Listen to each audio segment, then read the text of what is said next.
Khan sir जो एक तरफ तो वो शिक्षक हैं जिसे करोड़ों छात्र अपना हीरो मानते हैं, दूसरी तरफ वो गोलीबारी, तोड़फोड़, एफआईआर और साजिश के आरोपों से जुड़ गए हैं। खबर आती है कि खान सर के कोचिंग सेंटर पर हमला हुआ है, फिर खबर आती है कि केस खान सर के ऊपर ही दर्ज हुआ है, हत्या के प्रयास से जुड़ा हुआ। नाम किसी गुंडे का नहीं आता बल्कि एक कोचिंग सेंटर का आता है जो कि इनका प्रतिद्वंदी है। सवाल सिर्फ इतना नहीं है कि खान सर के संस्थान पर हमला किसने किया, सवाल ये भी है कि आखिर कोचिंग इंडस्ट्री के अंदर चल क्या रहा है। क्या ये सिर्फ दो कोचिंग संस्थानों की लड़ाई है? खान सर नाम से स्थापित शिक्षक अब फैजल खान कहा जा रहा है। एक तरफ कोचिंग सेंटर, फायरिंग कांड में एफआईआर, दूसरी तरफ अंजना ओम कश्यप और टीवी टुडे ग्रुप द्वारा मानहानि का केस। क्या ये कानूनी परेशानियां, ये आरोप उन्हें भारी पड़ने वाले हैं? क्या लोकप्रियता उन्हें बचा पाएगी? सवाल ढेर सारे हैं, इसलिए जवाब लेकर के हाजिर है पॉलिटिकल नारी।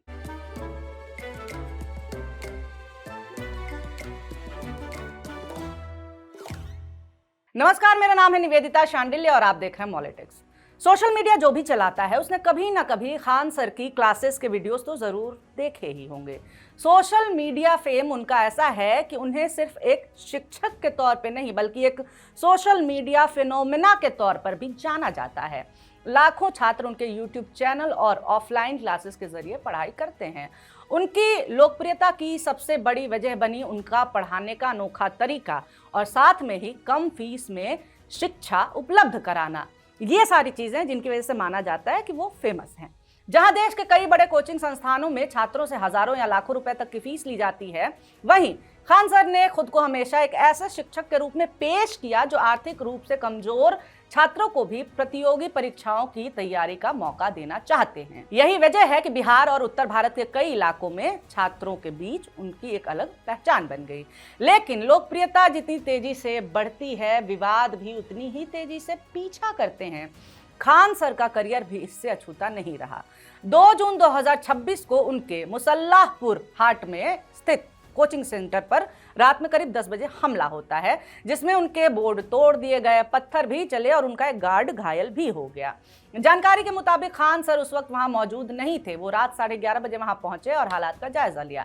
इसके बाद उन्होंने मीडिया से बात करते हुए कहा कि उनके कोचिंग सेंटर पर हमला हुआ है।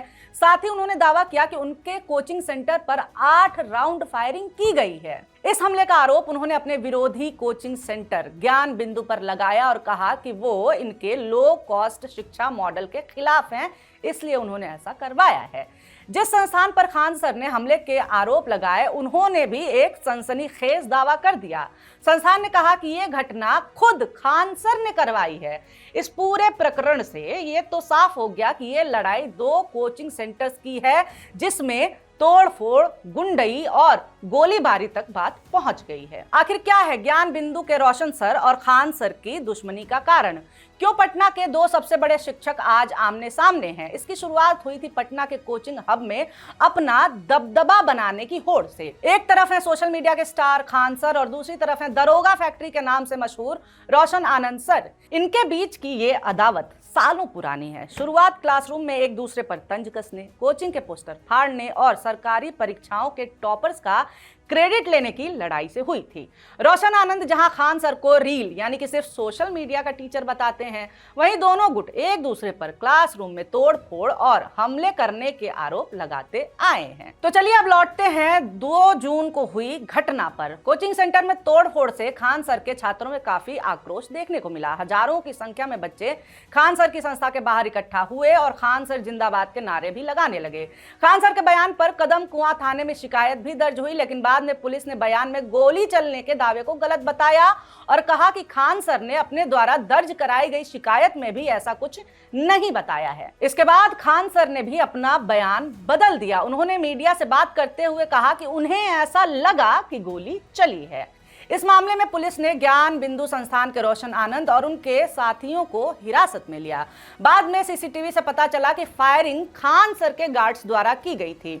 दोनों गार्ड्स ने 4 राउंड हवाई फायरिंग की थी। इनमें से एक का नाम है प्रदीप कुमार, उम्र 38 और तलेबर सिंह, उम्र 34। गार्ड्स ने अपने बयान में कहा कि उन्हें गोली चलाने को खान सर ने कहा था और बोला था कि कुछ होगा तो वो देख लेंगे। इस बयान के आधार पर पुलिस ने खान सर पर एफआईआर दर्ज करी, जिसमें उन पर धारा 109 भारतीय न्याय संहिता अटेम्प्ट टू मर्डर और धारा 25, 9, 27, 35 आर्म्स एक्ट लगाया। एफआईआर दर्ज होने के बाद खान सर के सरेंडर करने की भी खबरें सामने आने लगी, लेकिन उनके वकील अरविंद कुमार मवार ने मीडिया से बात करते हुए बताया कि खान सर सरेंडर नहीं कर रहे और उनके वकील पटना सिविल कोर्ट में एंटिसिपेटरी बेल के लिए जाएंगे। उनकी बेल की सुनवाई 8 जून को हुई, जिसमें जज ने जजमेंट रिजर्व करने का फैसला किया था। 9 जून को पटना सिविल कोर्ट ने खान सर को अंतरिम प्रोटेक्शन दे दी। खान सर की मुश्किलें यहीं खत्म नहीं हुई। बिहार अग्निशमन सेवा ने खान ग्लोबल स्टडीज और खान हेल्थ केयर को नोटिस जारी किया है, जिनका संचालन खान सर करते हैं। नोटिस में परिसर का ऑडिट करने के बाद अग्नि सुरक्षा संबंधी गंभीर खामियों को उजागर किया गया है। अधिकारियों ने चेतावनी दी कि यदि निर्धारित समय सीमा के भीतर अग्नि सुरक्षा संबंधी गंभीर खामियों को दूर नहीं किया गया तो सुविधा को ही पूरे सील कर दिया जाएगा। ये सब उस वक्त हो रहा है जब खान सर राष्ट्रीय स्तर के एक एंकर से उलझे हुए थे। अंजना ओम कश्यप का टीचर विवाद, इसके बारे में डिटेल में बात हो चुकी है, मुझे नहीं लगता अभी बताने की जरूरत है। हाल ही में अंजना ओम कश्यप के यूट्यूब टीचर्स पर बयान के बाद खान सर के साथ और कई अन्य टीचर्स ने अंजना ओम कश्यप पर वीडियो बनाई थी और ऑनलाइन कैंपेन भी उस समय चले थे, जिसके चलते खान सर के ऊपर टीवी टुडे ग्रुप और अंजना ओम कश्यप ने मानहानि का केस दर्ज करा दिया। इस केस में और भी कई टीचर्स के नाम शामिल हैं। मानहानि के केस में उन पर अभद्र भाषा और एक ऑनलाइन कैंपेन अंजना ओम कश्यप के खिलाफ चलाने का आरोप है। यह पूरा केस 2 करोड़ रुपए की मानहानि का है, जिसकी सुनवाई भी 8 जून को दिल्ली हाईकोर्ट में हुई थी। अंजना ओम कश्यप ने यह भी कहा कि खान सर ने उनके बच्चों की निजी जानकारी का पब्लिक में जिक्र किया है। ऐसा पहली बार वैसे हो नहीं रहा है कि खान सर का नाम ऐसी चीजों में आया है। जनवरी 2025 में बिहार लोक सेवा आयोग ने खान सर और प्रशांत किशोर को कथित अनियमितताओं और स्कोरिंग मानकीकरण प्रक्रिया के बारे में की गई टिप्पणियों के लिए कानूनी नोटिस जारी किया था। आयोग ने दावा किया कि उनकी टिप्पणियों ने छात्रों के विरोध प्रदर्शनों को भड़काया है। इसमें आयोग के प्रति अपमानजनक बयान भी शामिल थे। इससे पहले 2022 में भी खान सर पर पटना पुलिस ने एक एफआईआर दर्ज की थी, जिसमें रेलवे भर्ती बोर्ड के विरोध प्रदर्शनों के दौरान हिंसा भड़काने और सरकारी संपत्ति को नुकसान पहुंचाने के आरोप में खान सर को हिरासत में लिया गया था।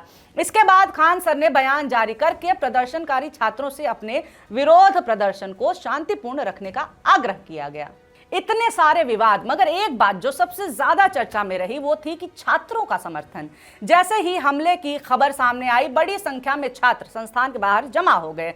सोशल मीडिया पर भी खान सर के समर्थन में अभियान चलने लगे। इसके पीछे सिर्फ उनकी लोकप्रियता नहीं बल्कि वर्षों में बनी उनकी सार्वजनिक छवि भी है। खान सर अक्सर छात्रों की आर्थिक समस्याओं, बेरोजगारी, प्रतियोगी परीक्षाओं और शिक्षा व्यवस्था से जुड़े मुद्दों पर खुलकर बोलते रहे हैं। कई छात्र उन्हें सिर्फ शिक्षक नहीं बल्कि एक ऐसे व्यक्ति के रूप में देखते हैं जो उनकी समस्याओं को समझता है। हालांकि किसी भी कानूनी मामले में लोकप्रियता और जन समर्थन अंतिम सत्य नहीं होते हैं। अदालतें और जांच एजेंसियां साक्ष्य के आधार पर निर्णय लेती हैं, इसलिए इस मामले का अंतिम निष्कर्ष भी जांच और न्यायिक प्रक्रिया के बाद ही सामने आएगा।